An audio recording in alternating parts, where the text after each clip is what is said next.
Pessoal, aqui quem fala é a professora Josane e hoje nós vamos começar a estudar identidades trigonométricas, tá? Então, as identidades trigonométricas são igualdades, tá? Onde nós envolvermos algumas relações trigonométricas. Então, como resolver isso? Na verdade, nós queremos demonstrar que os dois lados da igualdade se verificam. Então, como nós podemos fazer? Existem vários métodos, tá? Na videoaula parte 1, nós vamos usar o mesmo método para resolver, para demonstrar as três identidades desta videoaula. Então, o primeiro exemplo diz: demonstre que a igualdade abaixo, nós temos uma igualdade, nós temos a primeira parte da igualdade, que é secante ao quadrado de x menos tangente ao quadrado de x, e nós temos a segunda parte da igualdade, que é 1.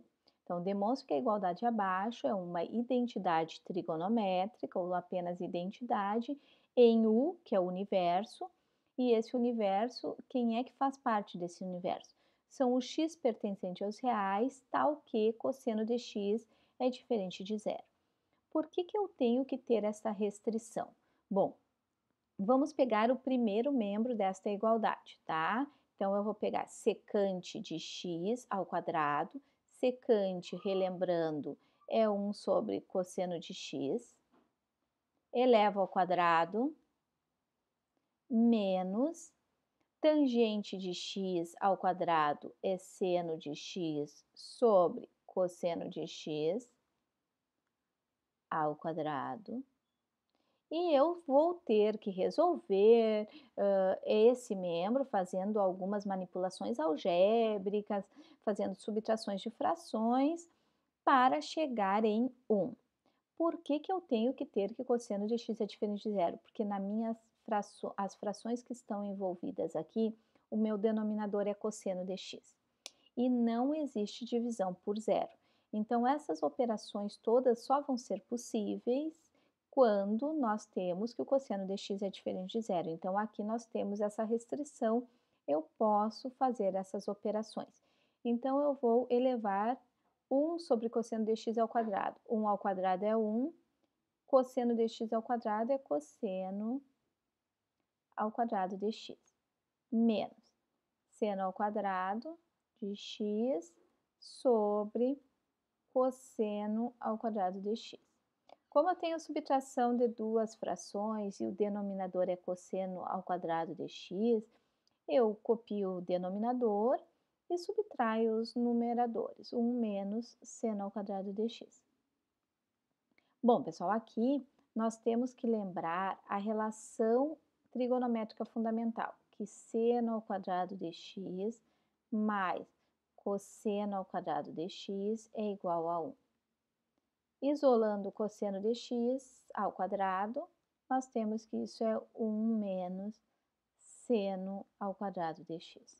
Substituindo aqui por cosseno ao quadrado de x, dividido por cosseno ao quadrado de x, isso dá exatamente 1, que é o que nós gostaríamos de ter chegado, tá? Então, essa é a primeira relação trigonométrica que nós vamos demonstrar, e é importante vocês guardarem ela. Então, qual é a relação trigonométrica aqui, ó? Nós temos que seno ao quadrado, secante ao quadrado de x menos tangente ao quadrado de x é 1, tá?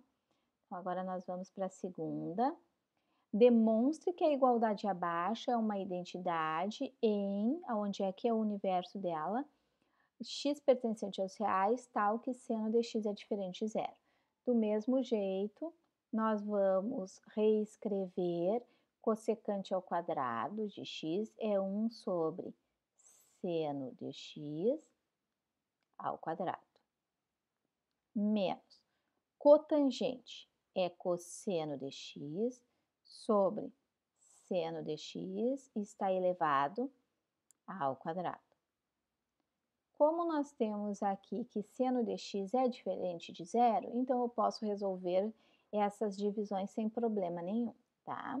Então, nós temos aqui, elevando o numerador ao quadrado, 1 ao quadrado dá 1, seno de x ao quadrado da seno ao quadrado de x menos cosseno ao quadrado de x sobre seno ao quadrado de x.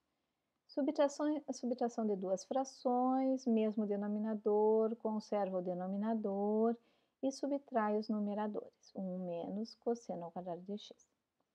Relembrando a relação trigonométrica fundamental, tá? Então, seno ao quadrado de x menos cosseno ao quadrado de x mais cosseno ao quadrado de x é igual a 1. Então, aqui nós temos que seno ao quadrado de x é 1 menos cosseno ao quadrado de x. Então, aqui nós temos que isso aqui é 1 menos cosseno, isso aqui é seno, isso aqui é seno ao quadrado de x dividido por seno ao quadrado de x dá exatamente 1, que é o segundo membro lá que nós queríamos chegar, tá? Então, agora nós vamos para a terceira e última relação, a identidade, tá? Nessa terceira e última identidade, nós temos duas restrições, tá? Cosseno de x é diferente de zero e seno de x é diferente de zero. Do mesmo modo, vou pegar o primeiro membro, desenvolver, para chegar ao segundo membro, tá? Eu podia partir do segundo membro e chegar no primeiro membro. Vejam que aqui eu tenho opção, porque nas duas identidades anteriores, o segundo membro era 1. Nessa não, eu tenho relações trigonométricas nas duas, mas eu vou partir do primeiro membro, tá? Então, tangente de x é seno de x sobre cosseno de x, mais cotangente de x é cosseno de x sobre seno de x. Então, aqui, ó, eu posso seguir desenvolvendo, porque eu tenho a garantia que o cosseno de x é diferente de zero e tenho a garantia que o seno de x é diferente de zero. Então, essas duas frações sempre vão existir. Tirando o MMC, cosseno de x, seno de x, vai ser a multiplicação deles, cosseno de x vezes seno de x. Cosseno de x, seno de x dividido por cosseno de x vai dar seno de x, vezes seno de x vai dar seno ao quadrado de x, mais cosseno de x, seno de x dividido por seno de x vai dar cosseno de x, vezes cosseno de x vai dar cosseno ao quadrado de x. Olhem aqui, pessoal, novamente a nossa relação trigonométrica fundamental. Então, isso aqui é 1. Então, aqui nós temos 1 sobre cosseno de x vezes seno de x. Isso aqui eu ainda posso separar, isso aqui é 1 sobre cosseno de x vezes 1 sobre seno de x. Relembrando, isso aqui é secante de x vezes isso aqui é cossecante de x, que é exatamente o que a gente queria chegar, tá? Então, nós demonstramos essa identidade partindo do primeiro membro, tá? Com isso, pessoal, eu acabo essa primeira videoaula, onde abordamos uma das maneiras de demonstrar identidades trigonométricas partindo de um dos membros da igualdade, tá? Então, continue estudando e boa semana!